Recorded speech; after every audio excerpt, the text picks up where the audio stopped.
Thank you. Page three. Mark it down. That's right. No, hang on.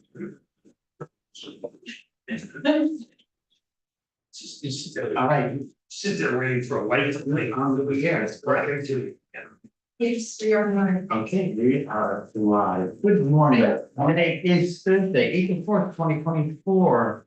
And we are taking up, how about the press, H687, an act relating to community resilience and biodiversity protection through land use. Representative Baumgart is scheduled to make me do an intro.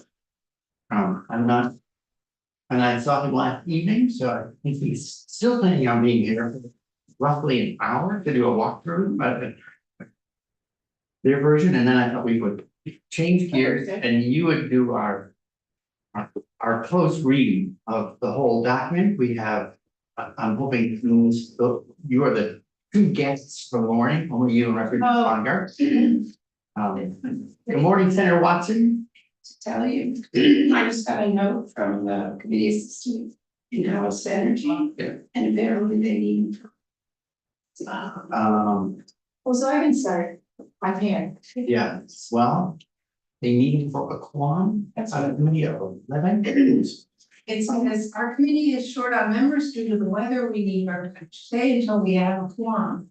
Comes Okay, down So- the SAP. ask them, yeah, come when you can, we'll start reading. We have, you know how to do it whichever way, whichever sequence. Curious. Oh, look, he's here. You're under. Thank you, Yeah. Mr. Councilman. We got six. So,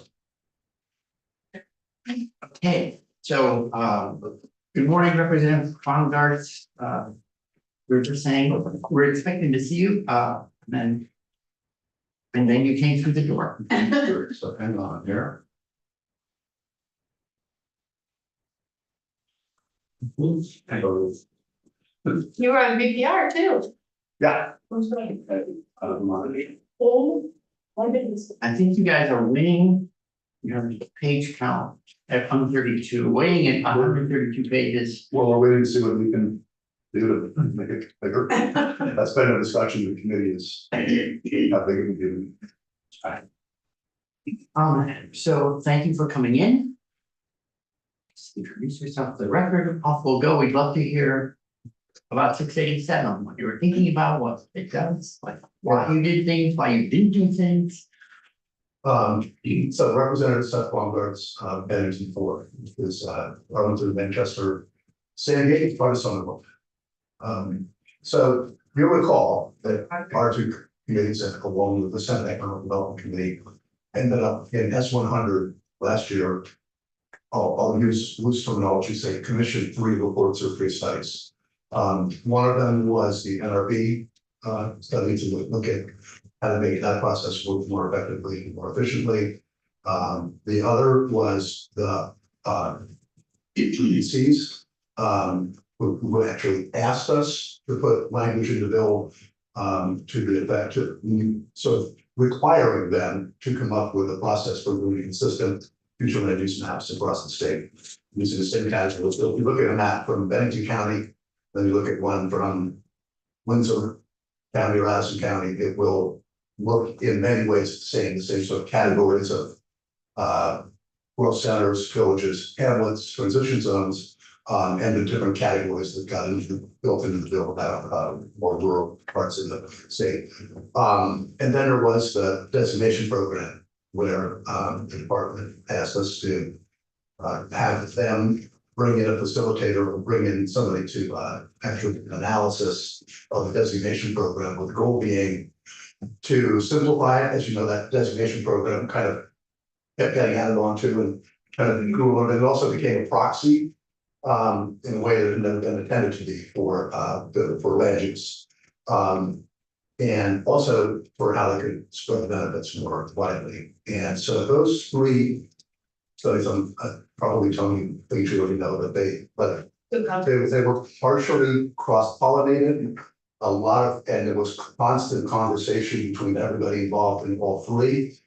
And this is one of those times when, everybody came out on something very close to the same page.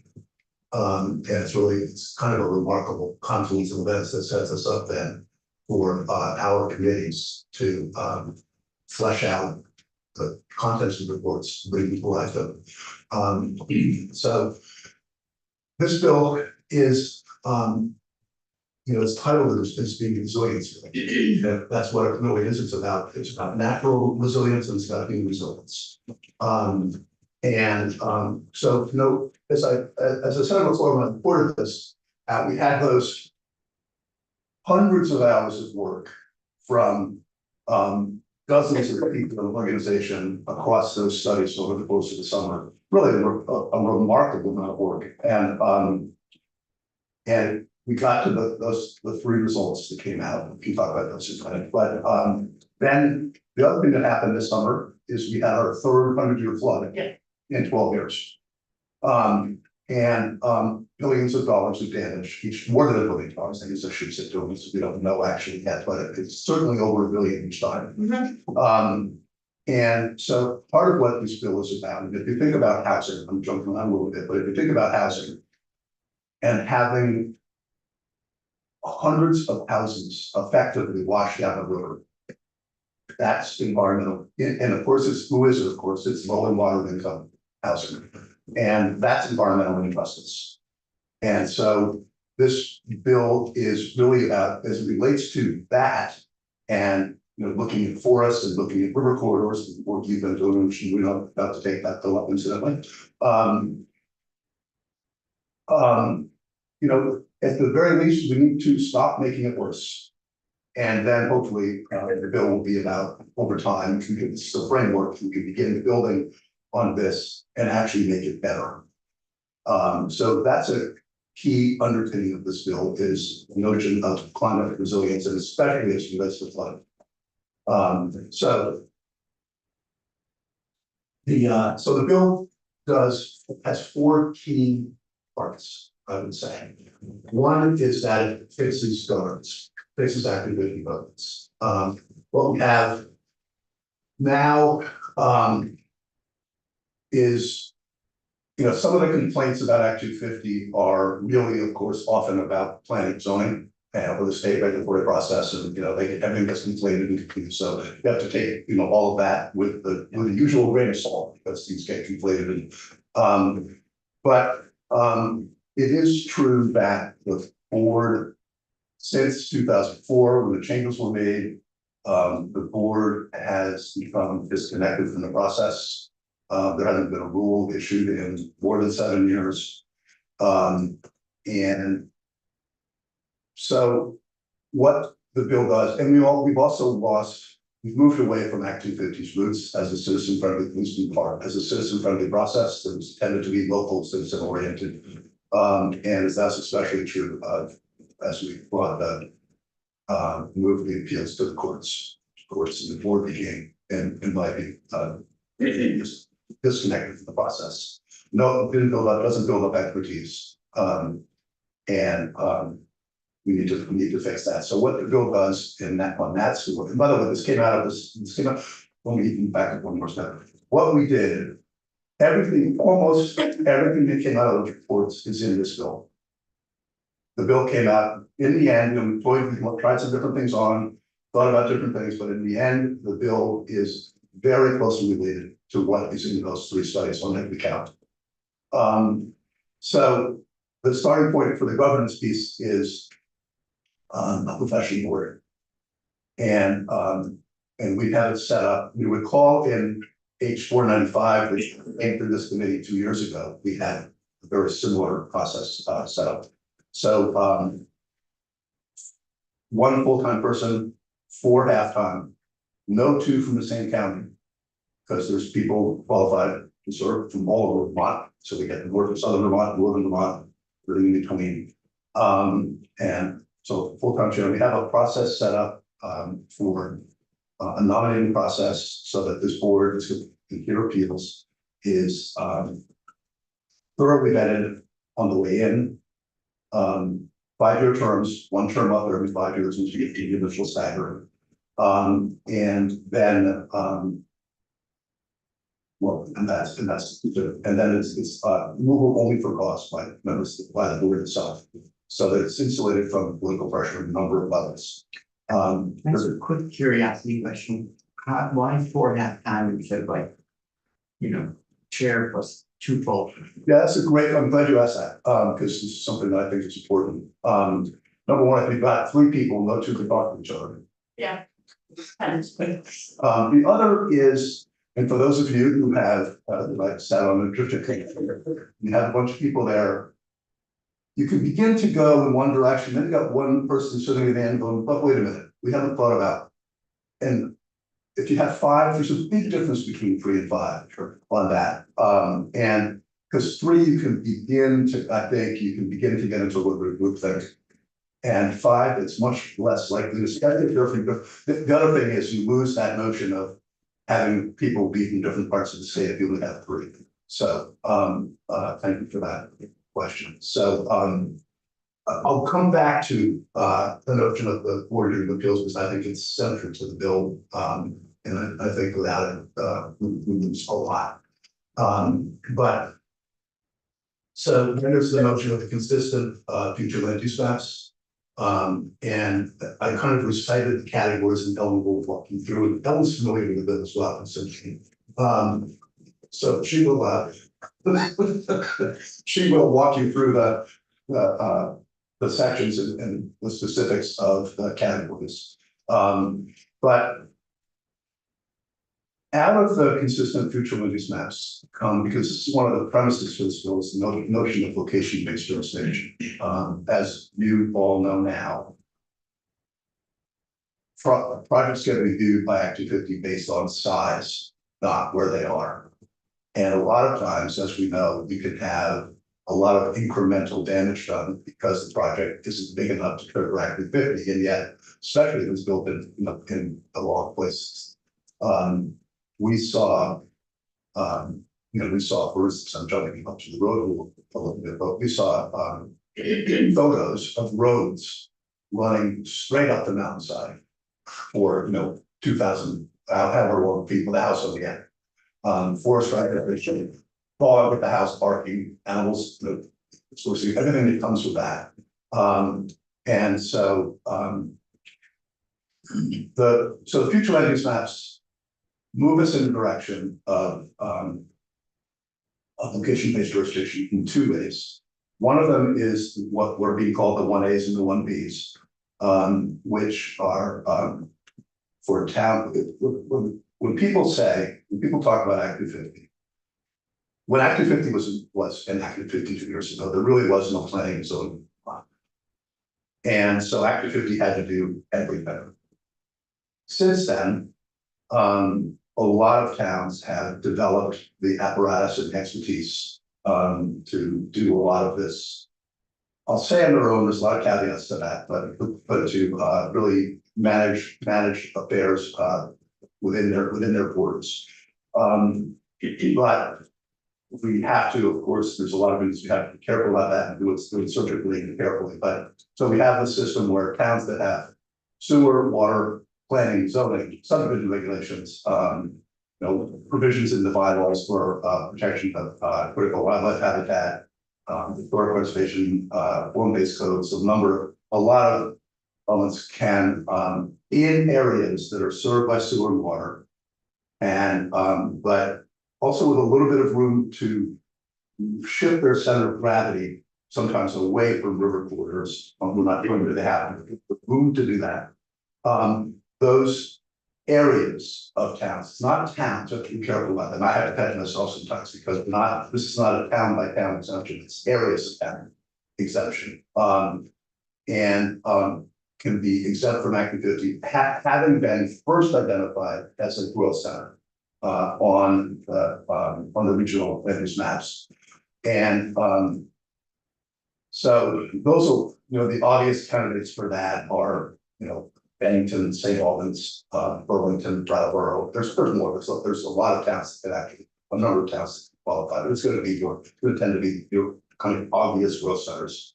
And then there's the 1B towns, which is really about making something along those lines available to smaller towns and more rural towns. And that the 1B requires sewer or water or soils in the system. Okay, that's, yeah.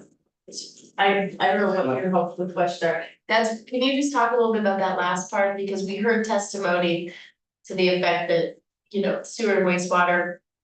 That's too high of a standard for some. Yeah. So can you say more about the soils? Yeah, we have for that, we had the same discussion. Yeah. And we had the RPCs talked to us about, kind of the trip and others saying, we really did.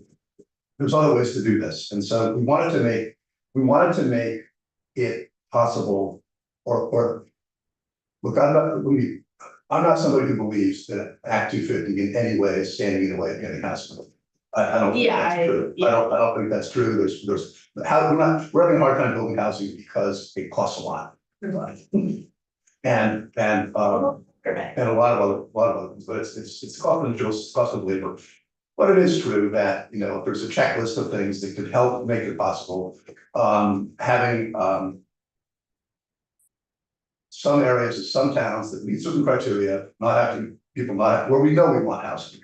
Not have to go through the process probably makes sense and would help a little bit. So the one, so the soils are, we have soils mapping, we know where those soils are. And the regions know. And this will be a process between the towns and the regions working together to figure out which parts of each towns are eligible for one and which are eligible for 1B designation. And the 1B areas of towns would be exempt from agriculture review for up to 10 units of housing. I'm sorry, up to 15 units of housing with 10 acres or less. It's a very much so what we'll end up with is consistent maps across Vermont. With sort of areas predetermined by a process that's sort of bottom up, top down from the regions to the towns, not the state. However, the 1As will have to be approved specifically by the new board, by the school review board. GRB. The ERB. So that's the second part. Well, in a way, that's the second and third goal together. But you don't think that okay, that's a very helpful, sounds like confidence that you made it, I appreciate that, and that was one of the pushbacks that. Yeah, we want to make, so by the way, it's this sewer or water or soils capable of handling community system and a low bar. Plan, zoning ordinance, and subdivision plans. So if the town meets one of those first three, it's a low entry. A town that wants to can get to the point of being a 1B, and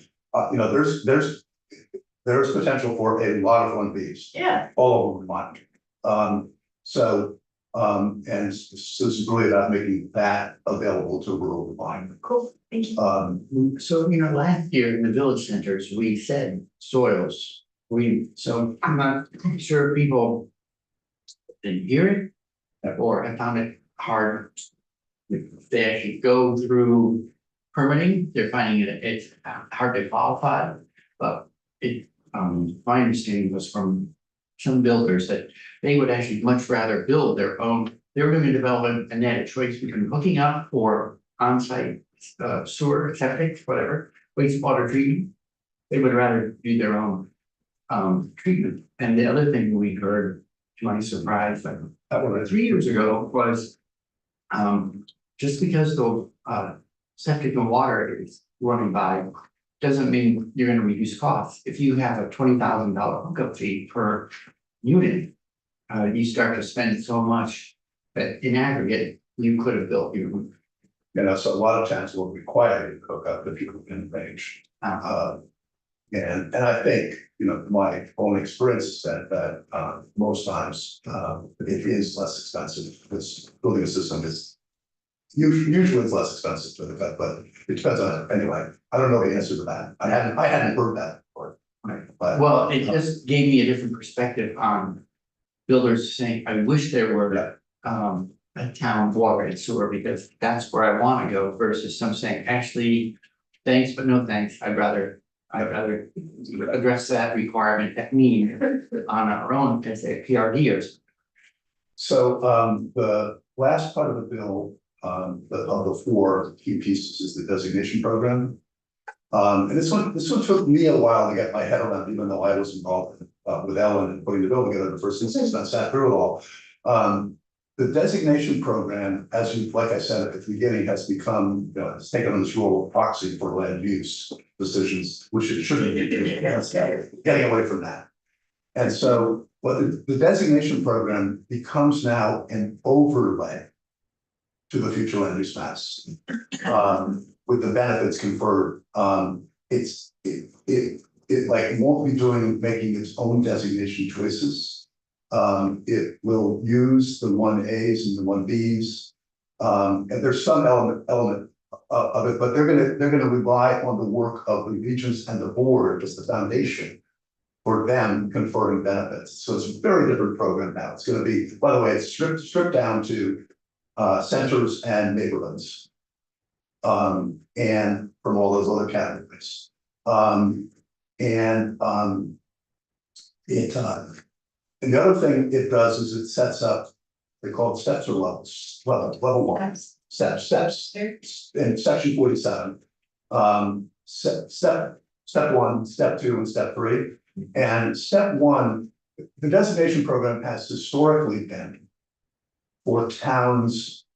Effectively, it's been for larger towns.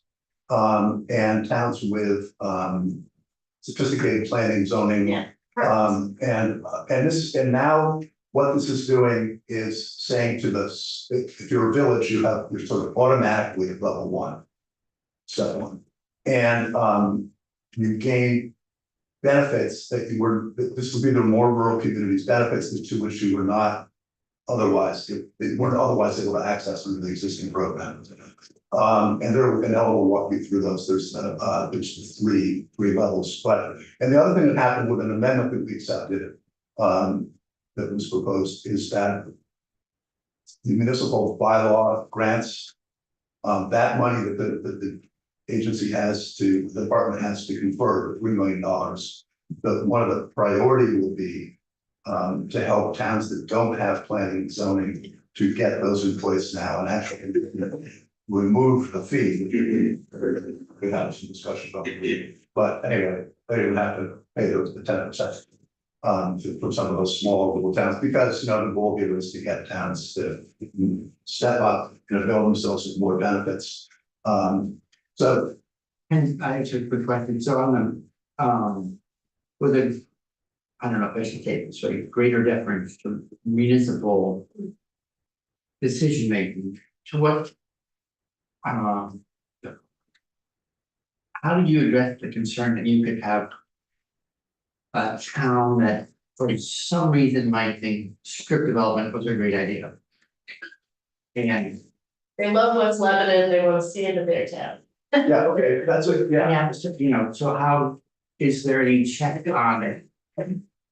That sort of town implementing that kind of vision, and then I can imagine, on the other end, as we heard Yes. in the last few weeks. So often Act 50 problems were actually municipal problems where they were more restrictive, so they really saying no, or it's sort of redlining without using redlining. That last year's bill, that's 100. Yeah, so how, So when future land use. turn it over, how do Yeah. you know that like, there's like quality management? Okay, so this is set up with that in mind. So the future land use maps, again, negotiated between the towns and the regions. I'll use the term negotiated, but villages are gonna be, they're compact. Sure. And to the extent that within an area that meets those criteria, the whole idea here is denser downtowns, walkability, access to services, moving away from the need for the car for everything. And, not everybody wants to live in a downtown like that, but a lot of people do. And this is really about creating vibrant downtowns. So the area that to which you might be referring is the so-called transition zone, which otherwise might be called in some instances strip development. And the category that the regions put together actually talks specifically about moving away from auto dependent and moving this more toward the area right outside of town that's still walkable into town, sidewalks, but where you can build like more cluster development. And so to the extent that we are turning over anything, it's carefully constricted. And I want to be 101% respectful of towns making local choices. But I've experienced how not all DRBs are created equal. Some towns regulate to their own DRB through the DRB. Other towns will have rules, but they don't enforce. So you don't end up with the outcomes that you would expect. So we did just a couple of things about that. With the 1As, this is important, they have to, once they get identified as a possible 1A growth center by the regions, they then have to apply to the board. And they have to go down the laundry list and check off all the boxes. And they, and then there's a system, the board has the ability to revoke if needed at the town, isn't actually, but again, the area is constricted from the first instance. So we're not releasing beyond where we know we have sewer and water, where we really predetermined it makes sense to have. It reminds me a little of Senator McCormick master planning. Yeah. Yes, it has elements. I remember that from 2 years ago, last year. Yeah. We put that, you put that in, yeah, it makes sense. Yeah. Anyway, Thank you, Mr. Chair. Yeah, this has been like the paradox of some of the changes, is it feels like the main reason for us moving away from some of the Act 250 regulation is to get at a concern for timeliness and efficiency and like repetitive meetings. And I actually think that it may be a situation where municipalities could end up being more lengthy and more restrictive than what we have now in towns that are kind of using Act 250 as their main planning and zoning tool. So that does feel like a bit of a paradox in all of this. And I don't know if you discussed it, Well, but it seems like it's what people are pushing who Yeah. are pro-development and think that that's the avenue. And I don't know if that's. yeah, it's an interesting question. We did talk about the fact that there are towns that want Act 250 to be there. They're only towns for a reason. They want Act 250 to do it, and that's fine. They can continue to do that. And I think some towns, by the way, I'll just use Manchester where I live as an example. I have a feeling, and maybe not, but that Manchester might just decide to stay 1B. Manchester will be a 1B. It might just stay a 1B. I think it could be a 1A if it really wanted to. But I think there will be some of that. And I guess towns can already make it kind of as hard as we dealt with that a little bit in S100 last year. Make it as hard as they want to. So probably not any harder, I don't know. Okay. We haven't talked about tier 3 yet. So we talked about the tier 1, the tier 1s. And then tier 3 is the terminology is critical natural resources, which is limiting. And so we've seen some maps and some stereo that's going to be actually it will be we didn't identify them. We set up a process for the board with a public process to come up with the definition for critical natural resources. And then to put them on the maps. Speaking of overlays, that would be another effectively an overlay on the future land use maps, the regional maps showing in red let's say.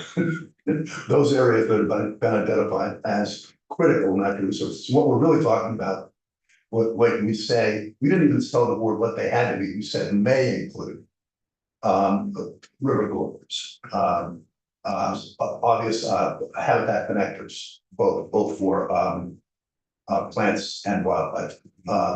And you know, we have, if you look at Vermont Conservation Design, we've got, I don't know what it is, 6 or 7 critical wildlife corridors of statewide significance. If we lose them, we're screwed.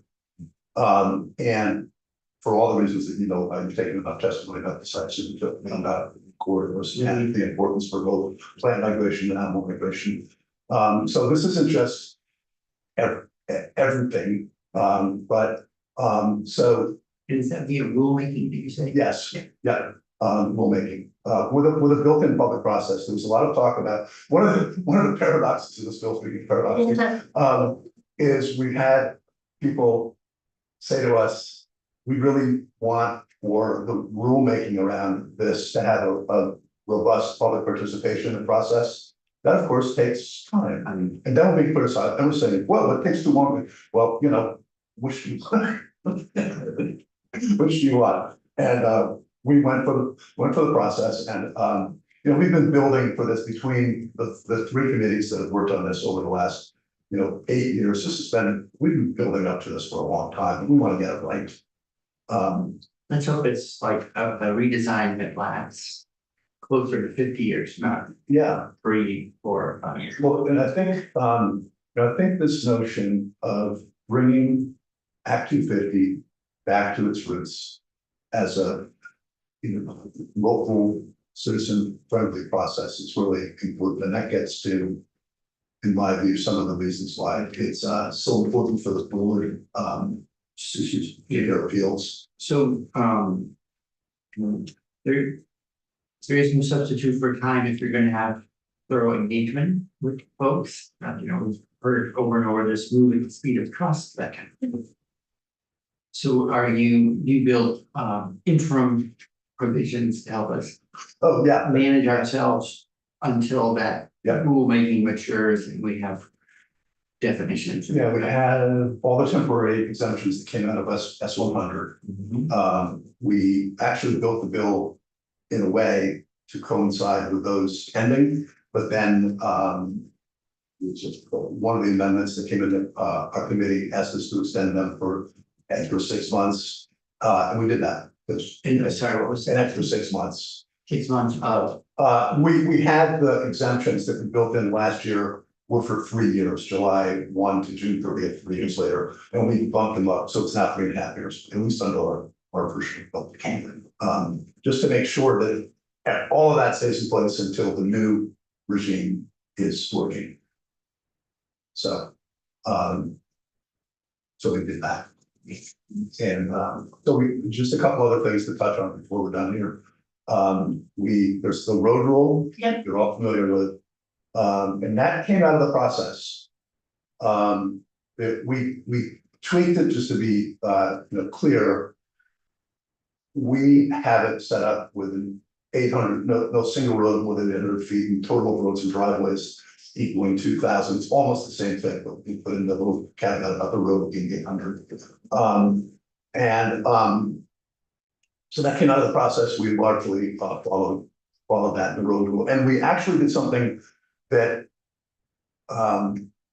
rare doesn't happen, and Ellen noted we don't normally do this. We put right into the road rule, we wrote that the purpose is to foster cluster development. We don't normally write a purpose like that, and straight into the section, but we did it there, and we did it with the road rule, and we did it with one other piece. Somewhere else we did it. Tier 3, yeah, okay.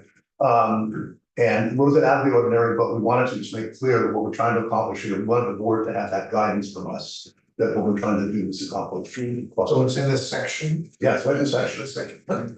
well, you're also reminding me about including statements of legislative intent, especially when you're going into the rulemaking. You know, LCAR, 2, 3, 5, Yeah. 6 years down the road, interpret what the bill really does, yeah. So So it does have an back and forth with this is an aside, with the constituent about gun safety. And I thought the Second Amendment is almost unique. It's part of the Constitution that explains itself. It's very unusual to me. So we did add, so the road rule, the other thing we added are, is a forest block criteria and habitat maker. Criteria, all in one, it's 8C now, a new 8C that goes to forest blocks and habitat makers, and that's what we also wrote in the. One of the things we've taken testimony on, and I think a number of us have expressed concern about, is that the economic development's proposal eliminates priority housing projects as a category for exemption or special treatment, but because that's one of the only ways we talk about affordability. I don't know if you didn't address anything related to affordability in housing, or if you want to get at affordability in some other way. We didn't get at affordability, and we didn't deal with priority housing projects one way or the other. It is true that, you know, the 50 unit. 50 units is, by having that, like, you can do it whether you're priority housing project or not. You know, the account. So it does have that impact, and it's something that we didn't spend a lot of time thinking about the implications, although we know that there are implications for priority housing projects. It takes away what was an advantage for building. Didn't do it intentionally, but it probably does do that. Well, and there's also priority housing projects need to be built to stretch code, so there's an environmental, energy, and long-term homeownership benefit built into those units. I just want to bookmark it, I don't want to interrupt, but appeals is something we've talked a lot about. Got it. So when you know, we had a system for 34 years, where we had the environmental board hearing appeals. And then we switched to the court hearing appeals. And in my view, that just like blocked the head off the process. And I think that's where the committee landed on this. This is when Douglas, during Douglas administration, I have like 04, Yeah. eliminated the e-board. Deals with the environments. Yeah. And what we means by that is you know, rather than have it be the board going to the community in question and sitting at a table in the bench hall, you have the judge in the rule of the bench, and it makes it less acceptable to the average person. But you also lose the notion of a board of people who build up expertise, and now think about this in the context of a professional board building up starting with expertise because there are criteria, and then building up additional expertise by being involved in the process of hearing appeals. You lose the ability of that board to shape its own law and to shape the process and to give meaning to the criteria. Right now, for instance, if the board, you know, times change, you know, when you think about the days or when this bill was put together, forestry was always about forest products. And wildlife was about deer and bear and bobcats and game. Yeah. And you know, and our knowledge has progressed so much since then about all of this and the way that then things need to move with the times. And the idea is to have a board deeply steeped in this, thinking about how to move along as we go, and especially now with new criteria to give shape to those new criteria. Right now, the board has to go into court and raise its hand saying, well, actually, we want it to mean this. We think it means this. And then the court decides, not the board. And the other thing is that, you know, when you had the board, what are the precedents that we're still relying on? The ones we're relying on all came out of the old board. Because you don't get that in court. Courts make narrow decisions. There's two courts, there's no precedent. No precedent comes from the district court. New president comes from the district court. district court. District court. District courts don't set precedent. And they, and you have two courts making different decisions and as narrow as possible, their job is not to flesh out the law. The Queechee decision, let's just use Queechee as an example. Something, inherently subjective, right, the status. And they got faced with this question in a given case. And they stepped back, they brought in experts. And they fleshed out the way to analyze aesthetics. But the real benefit, so it worked obviously in that case, they figured out how to look at it. But then the real benefit is that it is then there for anybody bringing an application for communities, everybody knows how to approach it now. And the same is true of the Southview decision, where for wildlife, and interesting, that was wildlife was here in this case. But you know, how you analyze critical wildlife habitat and what are the factors? And you know, as somebody who has, I have when I was practicing law, I represented towns, I represented applicants, I represented opponents, I've done the whole gamut, but I've seen through 15 to 20 Act 250 applications. And what's key to doing it is to really understand the law and understand how to shape the project before you put it in, so it's going to get through. And the more that gets fleshed out by the board, and the more really good precedent there is from the board, telling the commissions, giving guidance to the commissions, and equally important, giving guidance to the coordinators, the better it is for everybody. And if you don't have that, it's just like Groundhog Day over and over. Because there's no, you're not getting any of that. So the law doesn't get fleshed out in the way that it can get fleshed out by, and that is in everybody's interest. And by the way, we should not forget that the old E-board, which was actually had its difficulty in pulling people together for hearings sometimes, but the old E-board would hear a case in 250 days on average. The courts are 450 days, take 450 days. And when you have, Give me those numbers again. 250 and 450. And when you have a professional, when that's their job, you know, they won't be saying, well, I can't come because, you know, I gotta, they'll be there. And so, and I think the other thing is this whole notion going back to, we've got this board, it's going to come with expertise and develop expertise. Why on earth would we not want to use it? I think there is literally no downside to the board doing this. What's being framed at, what people are trying to make it sound like some kangaroo court, because it's the same people, you know, the board's all within the same agency. Well, that happens all the time. This is a quasi judicial board, like, and it's not like they live together. You know, you have you'll have the board, you have the district commissions.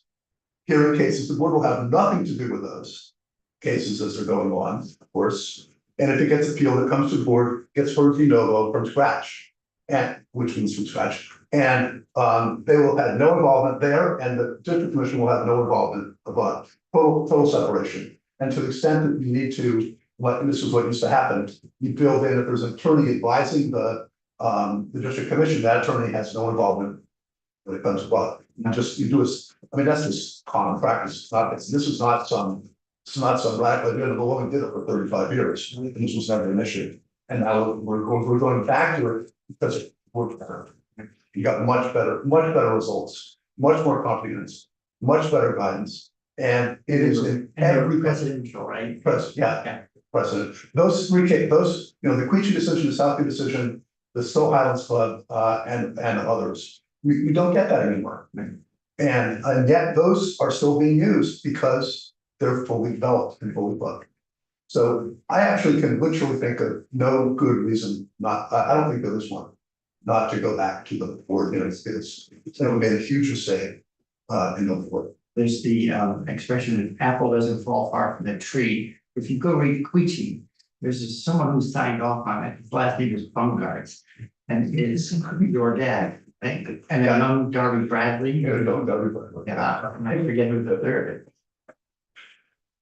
But I was appointed to the District Three Commission immediately after that. It And that was a hot new thing when I. was the, So one of the claims or arguments we heard for staying at an environmental division of Superior was the ability to bundle other appeals, municipal and state permit appeals belonging to the Act 50 when I don't judge something. My bad, I didn't double check his email. I know he sent some information over. I don't know if you yet looked at that kind of thing. How often does that happen? You know, like, are we designing for an outlier or is that an argument for a case that's actually an outlying proposition or it's the norm? Well, so let's start with the fact that there's only about 10 appeals a year. And the more we shape the law, I think the fewer appeals there will be. But don't remind me to come back to your question. But as somebody who used to put through applications, if you understand the law and you shape it, I never had a problem. I never had an issue with that active and never viewed it as onerous. But you know, I made the effort up front to make sure I was gonna get through it, because you know, why would you? So there haven't been a true consolidated appeal in years. And at most, there's ever been like one a year. There are coordinated appeals where they go in and they coordinate what's going to happen when, but there's a big difference between coordinated and consolidated, because the consolidated is just such a morass, nobody does it. Yeah, can you explain that difference? Coordinated versus. Coordinated is more about timing for which parts of the when. Would they have to happen in the same court? They do, yeah. But you know, they always end up separated. Like every time I did it, when I took the one through, every time it was due to the municipal first get it done. So maybe I didn't ask the right question. How often are we seeing coordinated appeals? This is probably all coordinated on some extent. They still would be within between the A&R and the local. So that's just time, work time either way. Well, I'm going to take a third bite at this question. Then, how often does an Act 250 appeal also come up with either a state permit or a municipal permit appeal? Yeah, I don't know. That I don't know. I don't know the answer to that. But I do know that the issue really is municipal. Because that's where you get the most appeals. That's where you get the most, you know, as we have talked about, the fact that only 10 Act 250 appeals means that it's by far municipal. And that would remain with the E-Court. Okay. I think that's. Okay, so municipal appeals, which goes back to the E-Board. Like stated, no, the municipal appeals would stay in our work. Okay, You know, here's an oddity of the law right now that we have it for the E-Court. If the board disagrees with a decision issued by one of its coordinators, a jurisdictional opinion, they have to take it to court. And it just doesn't make sense not to have them in this law to me. I don't even understand. I don't even understand the opposition. so this would remedy that.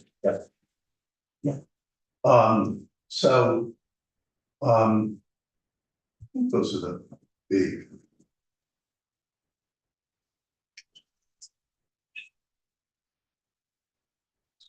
I think those are the pieces. I also don't know from real life experience how often, even if you have the municipal appeal, that all happens prior to an Act 250 appeal, or they're saying, because some of what we've heard as a concern for the development community has been, if I make it through the municipal process, including an appeal, now I go on to complete, and since you have to finish municipally first, Yeah. finish Act 250, but then there's a subsequent appeal in Act 250, in which case my impression is they're happening in sequence, not in parallel, like the sort of coincidence thing or consolidated or coordinated at the environmental division. So we're just trying, Yeah, if there's a benefit to that, I wouldn't want to lose it, but starting to sense that it's less often the situation. I think you will find that that's the case. The other thing is to just keep in mind is in the grand scheme of things, when you compare this to a professional board, still have expertise, hearing the appeals and shaping the law, it's like, pretty far down the list. Yeah. And I really think there's, because the cases are rarely truly consolidated, it's not going to make it. In fact, the whole board was faster. And it will be even faster with the professional board because there won't be any reason they have a hard time getting people together and hearing the appeal. Sure. Senator Watson. Oh, Thank you. Question about the appeals. I sort of assume that the decisions made by an e-board would themselves also be appealable to the Supreme Court. Is that accurate? yes, yes. Yeah. Okay. So it's also, I'm glad you reminded me to say that, this is a quasi judicial body, and like any quasi judicial body, they will be applying, I don't know whether you should say the fact of the law or law of the fact, take your pick. And it's not like they're gonna be, we want this outcome. Yeah. That's, and the last thing they want to do is get overturned by the court. It's embarrassing. And it makes them lose, would make them lose credibility. And I think you'll find that the whole legal is rarely overturned. So. Yeah, so it's straight to the court, and we've had in the past the discussions about whether, for instance, the board should instead hear major cases, which means the commission that has nothing to do and they lose touch. So that's not a good idea. And people want those cases, because usually that's the end, by the way, and all but 10 cases a year, that's the end.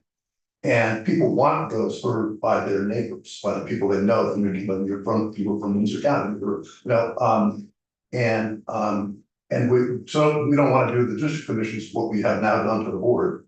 We want to have that working all the way down through. And these people have also talked about on the record appeals, which would fundamentally change the district commission process. We're trying to get back to the roots of Act 250 here, as a citizen friendly process and one that's kind of locally oriented.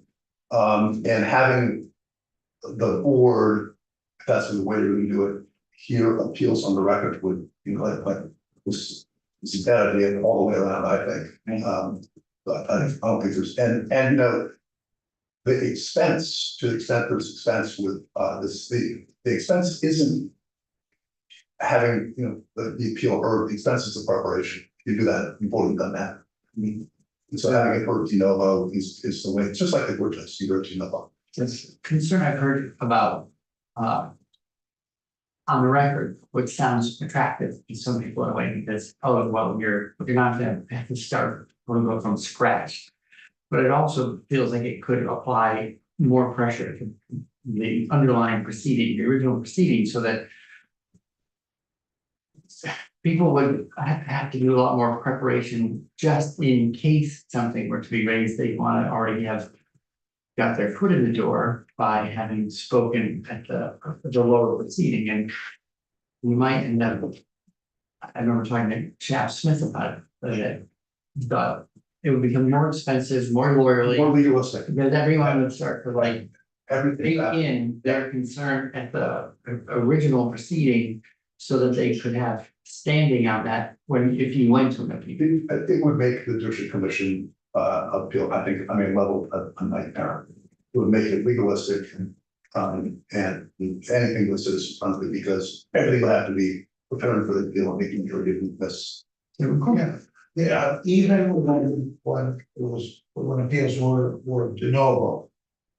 as the chair of a district commission.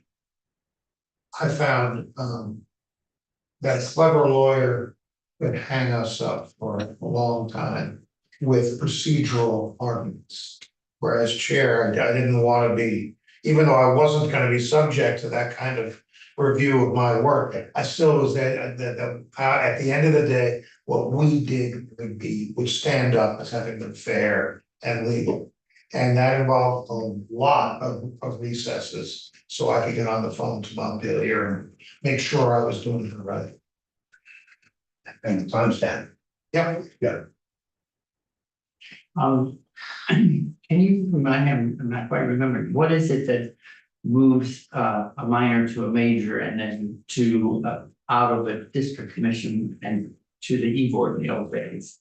Well, if we move it to the E-board, isn't appeal, wasn't appeal, and that's the way it is now. What makes it, Ellen can maybe get a little more specific than me about a major, and actually, you made me feel that, it's kind of like, it's kind of like, is there going to be controversy, or does a neighbor want to hear Right. it? Or it's kind of those, it's kind of a little bit of instinct on the part of the commission, I get, about. You just have to ask for a hearing to be held and it. this, again, my information is over 30 years old, but when I was chair, is that it was often the chair would decide a phone call between the coordinator and the chair, where the chair would just say, yeah, this is fine. Yeah, I mean, that it's just not gonna have that much controversy, and it's a particular issue, it's not a sweeping. Yeah, Issues. and most are, most go through as much. I don't know the percentage, but it's big, but, and 98.7% altogether are approved. So it's people, it's because people are learning how to shape to what the law requires, and more we can help that process better. The question would be, is this a minor? Not, is this a minor, is this, Mr. Chairman, do you think this is a minor? And I would say, yeah, and if someone thought, well, maybe I was wrong, then they would raise that, but generally it was just the chair would just say, yeah, this is a minor. And I tell the coordinator, yes, I'm just put my initials. So the procedural difference is having a public hearing. Yeah, Yeah, It's and appeals. if you're an applicant, it's great to hear what's going through some minor. Sure. Senator Watson, though. You might be frozen, but maybe that's a frozen hand. The picture is frozen. Yeah. Or she's deep in thought. You're remarkably still. So. Yeah, so what more not, it looks like you're. Frozen, but your hand just went away, so something's working. All right, well, try putting your hand back up if we need to call on you again. Meanwhile, just so you know, on our side, your image is frozen. And gonna go out and come back. Okay. Hallelujah. I don't think, it's right here. Great, so can we think of other things that came up, we've been hearing things for weeks, Oh, yeah. open items that are. We want to sort through in the way. Thank you, Mr. Chair. Well, I really appreciate the great work you've done, and it seems like, the amendments, you agreed with most of the amendments. I assume they kind of fall internally within the bill. And they're not, I have tried to follow it, and it seems like there's been lots of changes that have been made, and I'm wondering if you can speak to the process you went through. And if you feel, it seems like there is consensus and the vote was versus what was on the floor versus what was in the committee. I'm just wondering if you can speak a little bit to that. The challenge with this, was just making the pieces fit together. Yeah, It's complicated. It took a while, we tested some things, that didn't work, but making the pieces fit together from something that's as complex as all of these moving pieces took us a while. And I actually think that we, with Ellen's, constant help, I think we actually got to something that really does fit together. And I think there's been, because of the process and the hyper attention that it has. Yes. We test something out and all of a sudden it would be, oh my God, Yeah. and, but. What we're trying to, what I want people to, we have to get a couple, two parts of the house back to this to see what the bill actually does. Yes. And I think the biggest misconception about it is that it doesn't do a lot for rural Vermont, when that's actually one of the things we set out to do. Yes. And it really is between making the benefits of the housing and economic development department available to small rural towns. And what we did with 1B in particular. There's a lot in this for rural Vermont. Yeah, and it seems like there might be some confusion with who, already, when you have any kind of tiered system and people go, would my town fall in this, or this? People are going to try to figure out what the benefits and the costs are to them. And it seems like there's already internal debate as we're developing on people thinking that they are or are not already impacted by a tier because of assumptions that they've made about what is in the bill or not in the bill. And I'm wondering if you have any guidance as we start to have those conversations on our. Brought this up because we haven't talked about the middle tier. Because the vast majority of Vermont is gonna be tier 2. Yeah, And on one level, nothing changes in tier 2. The changes are location-based jurisdiction parts of this are in tier 1 and tier 3. Tier 2. Outside of the ability to gain the 1B status, I think the ball game is 1B, by the way, not 1A. we know who's gonna be. Yeah, and there can be a lot of 1Bs. But outside of that advantage, if you want to just take the attitude, we don't want it to do anything, okay. It really doesn't. There's the road rule, but we had a road rule for 27 years. And this is actually more lenient than the old road rule. It's been better defined and specifically not to Sunderland, but those photos that we saw. And when you want to talk about, resilience and washouts and everything, we're losing, by the Forest Service estimates, we're losing 12,000 acres a year, 12,000 football fields. I like using that because it's a good way to think about it, of forest fragmentation every year. So adding in, and for everybody, it's good. I think everybody agrees. If you think about tier 3, everybody agrees. I hope that we do not want to imperil critical natural resources like hello. And do we want more flooding? Or do we not? Or do we want to start to move in the other direction? I think we do. And then for tier 2, the changes the road rule, the 1Bs, the road rule, and the new criteria needs to, but that's for everybody. And I think that's, I like to think that, Did you do any work to say? Well, because I think what has happened is we've had like these maps come out from the administration that make folks believe that there's one statement that's being made, and when you go and you look at the map and you go, here's my town, you're developing a thought process on how this bill will impact you. Did you have any mapping or any response to that to kind of clarify what the bill was doing in terms of maps? Because that visual was persuasive to people. So where that came from was we tried on, the road rule is a little bit complicated. And so we tried on the notion of saying, well, maybe there's a way to make this more simple. The simple way that we thought about was, let's see what happens. Let's think about what it would work to say that you go into tier, you come up for a review on a jurisdiction basis. If you're more than 500 feet from the state highway or a class 1, 2, or 3 road municipally. In draft 3.5, we tried that on. And that was the big red maps. And oh my God, they're doing this. Well, you've tried things on in committee. Yeah. We tried it on. It was too much. Okay, but map 4 didn't have that, you know, but people are still stuck back. Yes, exactly.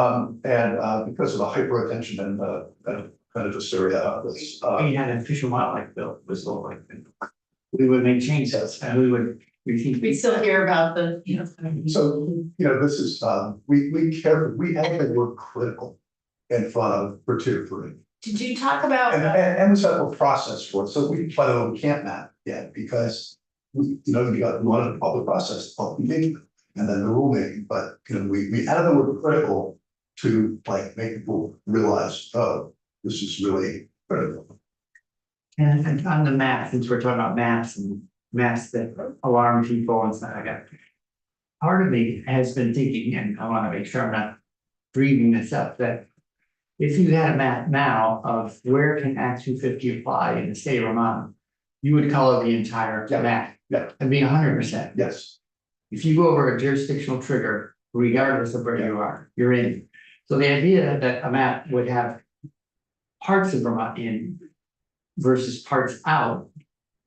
Actually, so it just feels like people are forgetting what the current situation is when they talk about maps that bring in character. this is the first time in history of Act 250, we've actually talked about on a permanent basis, leaving some areas of Act 250 Yeah. jurisdiction.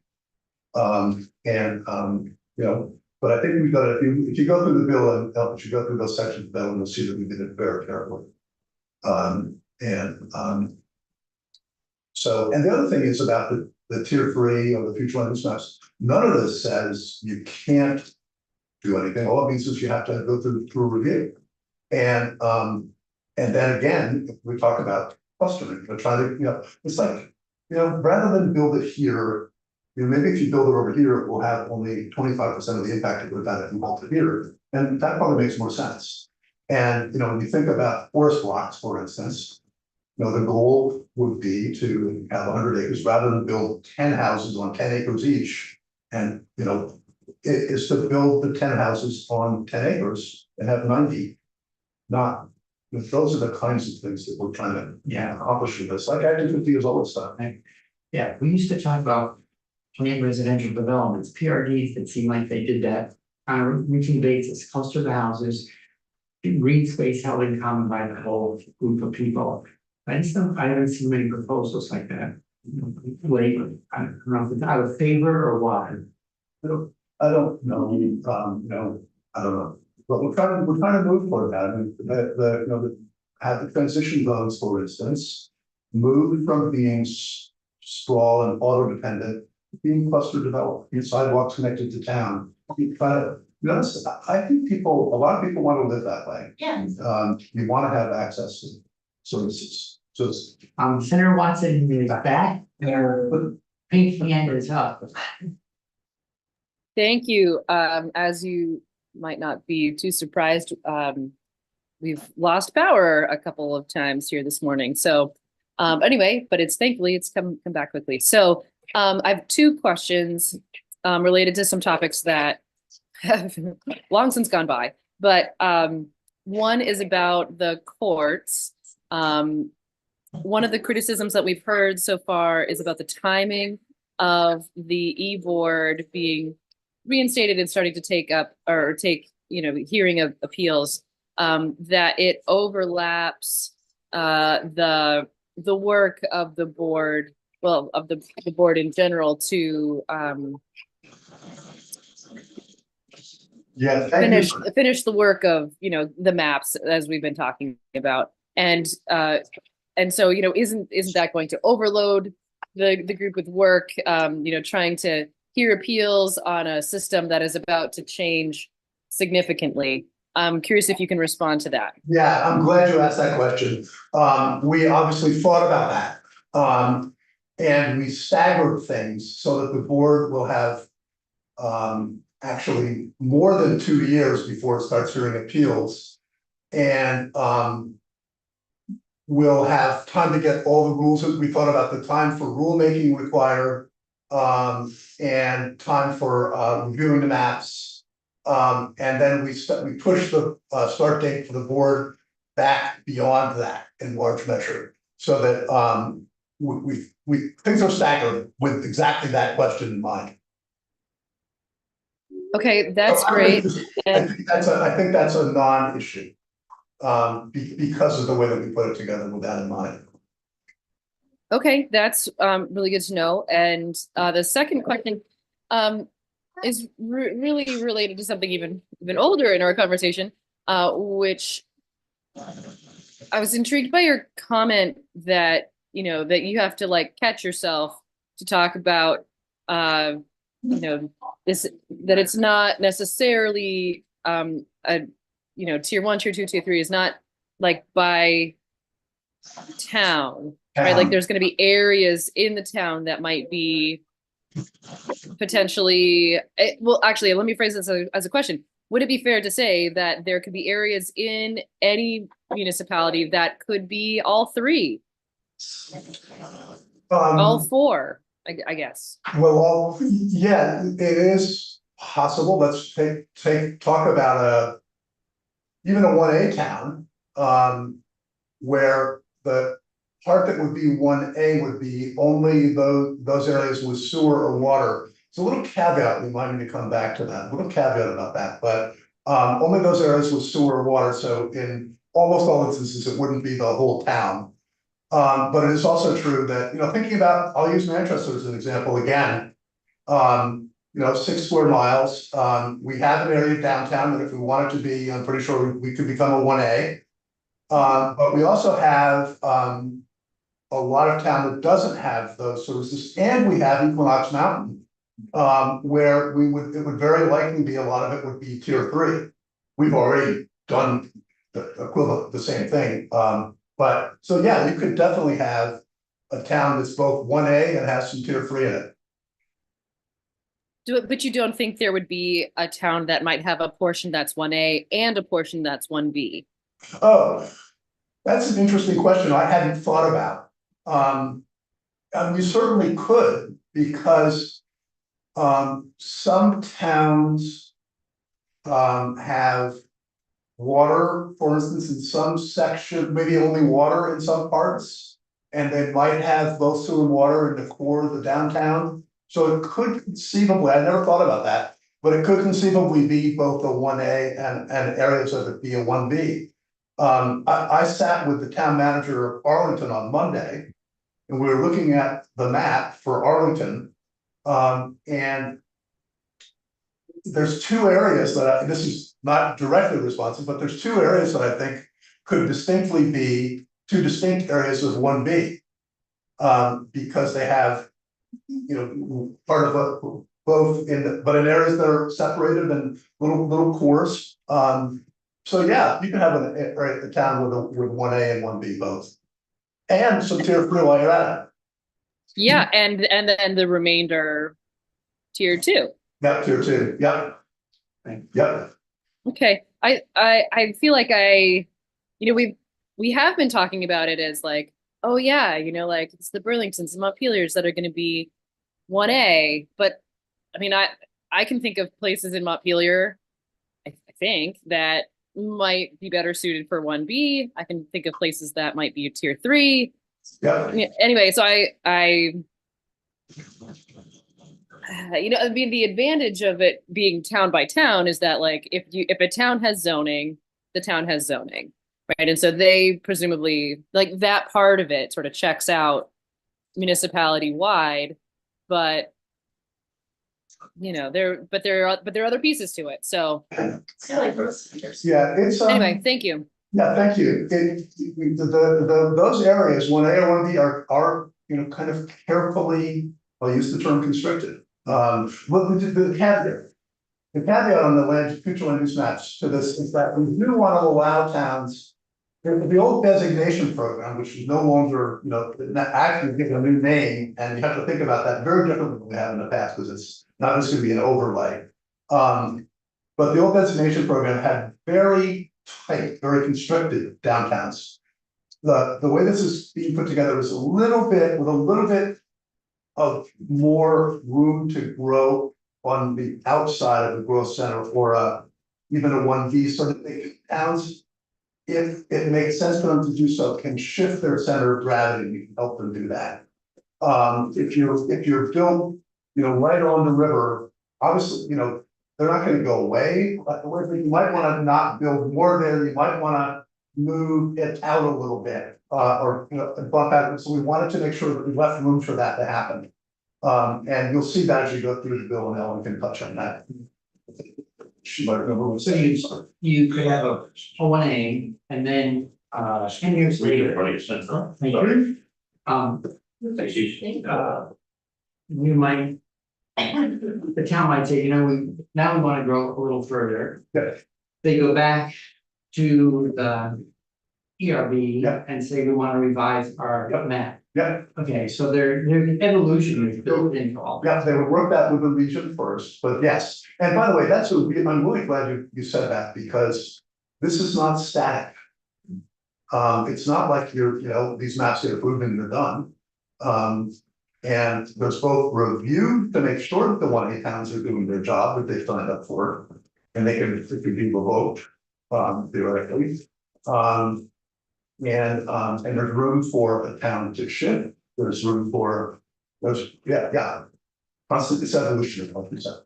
Another place I've been kind of think through what the tiers will mean, how part of me, so help me check out whether or not this is like one way to think of it. That's it. It's like color the whole map of the whole state, tier 2. Then start identifying and pulling out tier 3, tier 1, 1A, 1B.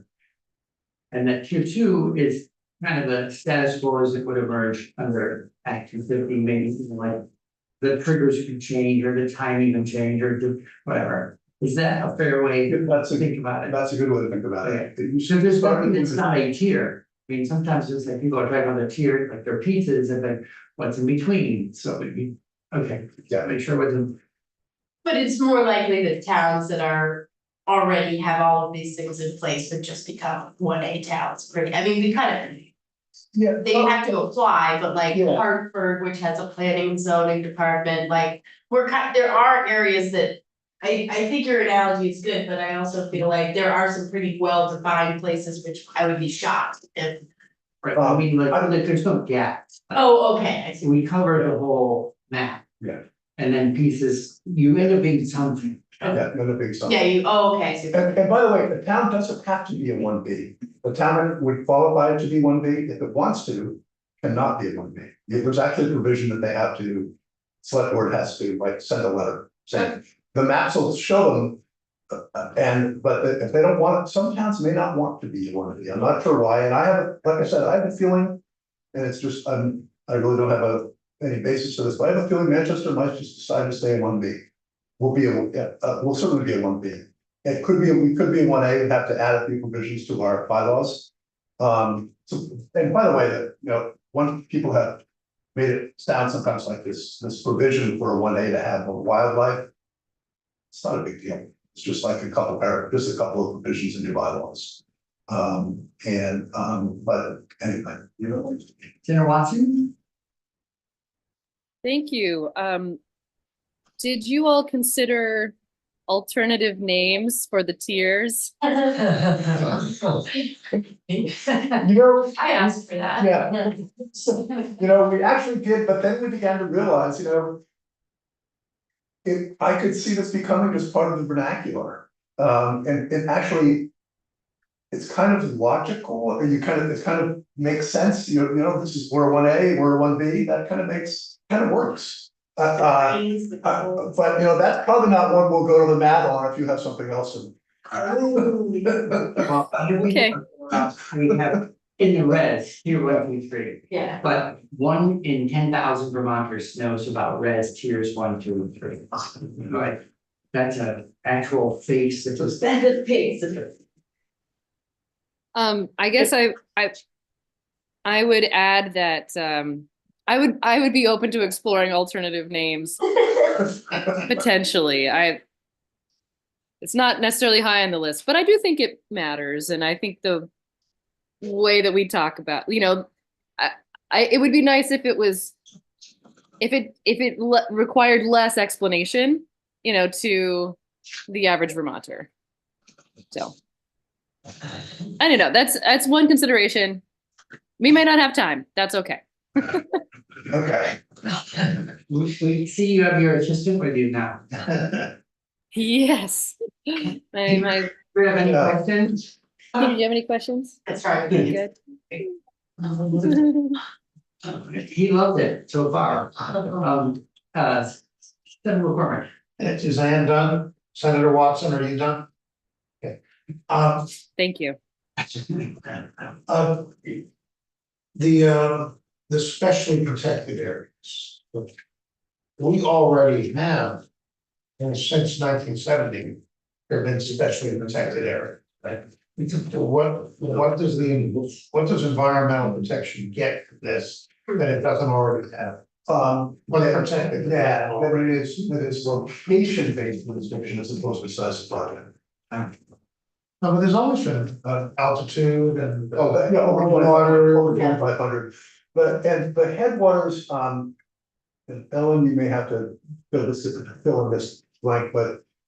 The way that the headwaters are protected, this will do more for headwaters because it'll make it like building a single house near would trigger as opposed to having it be 10. So it's location, not size of project. So that's really the difference here. Because we're losing forests, as we know, that those 12,000 football fields a year. Largely to projects that don't go through Act 250. And now that's still gonna be the case because we didn't build it in as a jurisdictional trigger. But we at least have it now, so we're gonna size the criteria. I'll just, rather than a question right now, this one, I think for the committee's sake, one of the things I hope our deliberations deal with a lot is this question of what are we getting that we didn't already have? Yeah, because because it's presented as the trade-off is no Act 250 in the specified preferential downtowns, but we're gonna protect all the uplands and the farm. And my sense is that that's something that's largely happening already anyway. So the trade-off, a second, But remember, we also had a criteria of forest blocks, road rule, and wildlife connections that aren't there now, so that's a lot. Yeah, but. no, the action has been in the House until now, so we're just, No, it's okay. I'm just sort of starting on this. Yeah, no, it's okay. And the other thing is, I've taken the position, I know many people share it with me, which is that I am at a strong aversion to exemptions, because that means less Act 250 review. But on the other hand, and I think this may have sounded like a rhetorical device, but I really mean it. I'm wide open to any suggestion to make Act 250 review more predictable, faster, and better. Yeah. Okay, and I want to make sure that we've done both. But but another way to think about this, sort of, while we're having a discussion. Number one, I actually view the 1A and the 1B not as a trade-off in my mind. This is only me as one legislator, but I actually think it makes sense. I like the idea of making the upfront decision that we want housing here. And what we tried to do last year with S100 is we began to say that one of the realities of life in something nothing is that very often we use the regulatory process to do after the fact planning. It's especially true at the local level with zoning. And nobody pays, you don't pay attention when the zoning ordinance is being adopted, the town plan, the zoning ordinance, and then something gets proposed, you go, oh my God, well, you know what? Tough. That we made that decision, we want housing here. And we began last year with S100 to say that if we made that decision up front, then you don't get to second guess it. You always have to have there's caveats to all of that, and there's ways that can get used, but we're trying to move to a system. I think we're doing the same thing here, where we make the decisions ahead of time, not through the regulatory process. There's a little bit of that in this, and there was some of it beginning of that S100 last year. Mr. Chair, that point, I agree with what you said, Senator McCormick. I think that's a really good way to frame it. And I know that you did not spend time deciding within tier 3, these are things that would automatically be considered tier three. I don't know if we're open to that discussion, but we've talked a lot about high quality waters. And it seems like there's some obvious things that I would A want. starter kit. Yeah, like a starter pack of, and it's the terminology for the, Like 1A or class, water. it's the class of water, it's I can't remember exactly the terminology we use, but it's the high quality ones, Yeah. like the pristine ones that we're trying to pick. There are things that I would consider just going into tier three automatically. 1A. Yeah, I mean, that's exactly, like, so I don't know if that's a conversation, but I think if we could try to upfront say, hey, these are things that we also consider critical, what is kind of the definition, that could be helpful for communities as well, to get to more environmental protections of those. Well, where we have anything over 1,500 feet. That if you're, 25, I'm sorry, 25. yeah. Above the elevation. Yeah, degradation. But I know what you're saying, I know what you're saying. You'll see that we heat it up for you, and you can decide what you want to have, it seems heat up in there. So, But are you anticipating that we would, there's a rulemaking, so that makes a lot of sense. Are you starting with tiers that have some assumptions baked into them from the get-go, even though they'll be refined through rulemaking, or that we're hands off, we're gonna let Yeah. rulemaking take care of writing it all out? we are kind of in the middle of that, what we said is, which may include headlines. Yeah. We're the one I have. And I forget the cost, but, so you'll see that section, and that's where you'll have the discussion in that, Right. And you're reminding me that we need to sync up with 213, where we're proposing a timeline to regulate river borders, and it there seems like they're being able to fit their starts. Yeah. Also, I just want to, again, to sort of frame the discussion. We have the legislation we're discussing identifies certain areas that are preferred for development. Where we want the 1A. yeah, Okay,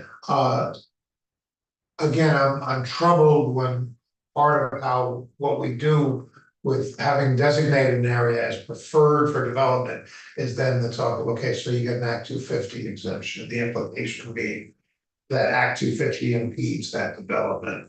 And I think going back, I have this pantheon of Republicans, I don't, yes, Dean Day, okay, where their point was that they were not anti-development. yeah, When Act 250 was developed, there were people who were, they were saying, yeah, keep Vermont the way it is.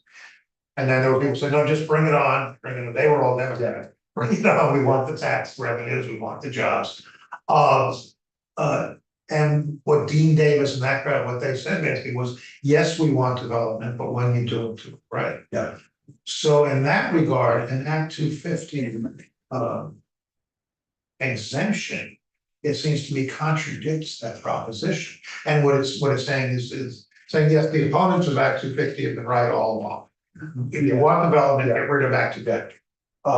The only, I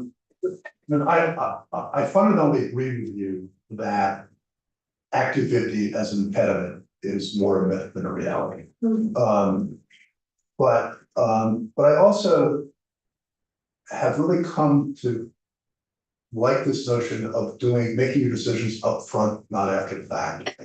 And if we are identifying areas that we know it makes sense, then, and you have the sufficient, actually a robust apparatus in place, depending on what you're doing, to do the same thing, because going back to it, when like I said at the beginning, again, you know this, when Act 250 was passed, there really was no planning and zoning. And so there is an element of truth when people say, you know, it's redundant. There's an element, it's not totally true, I don't buy it altogether, but there's an element of truth to that in some instances. And I think that if we've had then the kind of apparatus in place that we have now, a lot of communities, actually, with the other, even put together somewhat different. So, the one final point is the mapping. Is that the regional maps, one of the real benefits of that, they're not really. Outside of helping identify where the 1As and the 1Bs are, what they're really doing. Is doing a good job of showing where it makes sense and doesn't make sense for things to happen. But what it really is about is helping communities who are planning. Yes, Because I think most communities want to do it right. You have it all, you can have those issues that happen in communities with preference area, remember, but in the grand scheme of things. Communities want to have good planning and they want to have good zoning, and so the really good maps. So sort of helping communities do that is actually what is really the fundamentally, one of the fundamentally really real benefits of having this really good mapping done at the regional level. it's, my philosophy is often, if you give people good options, they make good choices. And so it feels like this will set people up for good options. I'm trying to remember too many versions of bills in my head. There money and technical support to towns as part of the mapping process? Or is it more like the RPCs sort of take care of it for towns? It's the latter. And the RPCs didn't ask us for money. They said we can do this already. And in many ways, a lot of what we're doing here is being done already. And so for the regions, it's just like raising the game and helping communities raise their game. Did you hear, did municipalities say we're uneasy about having the RPCs do this mapping sort of quote unquote on our behalf?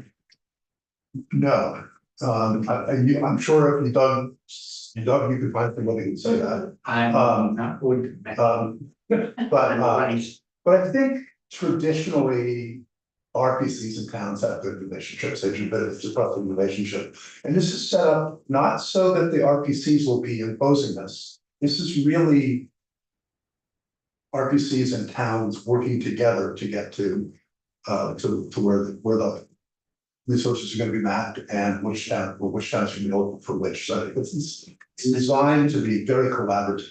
And those maps come back to the new board, not to like the downtown. Yeah, the downtown board is done with that. Does the downtown board continue to exist? It exists, a different name, but the charge will be less. They won't be doing the same kind of work. Will they be doing the ACC?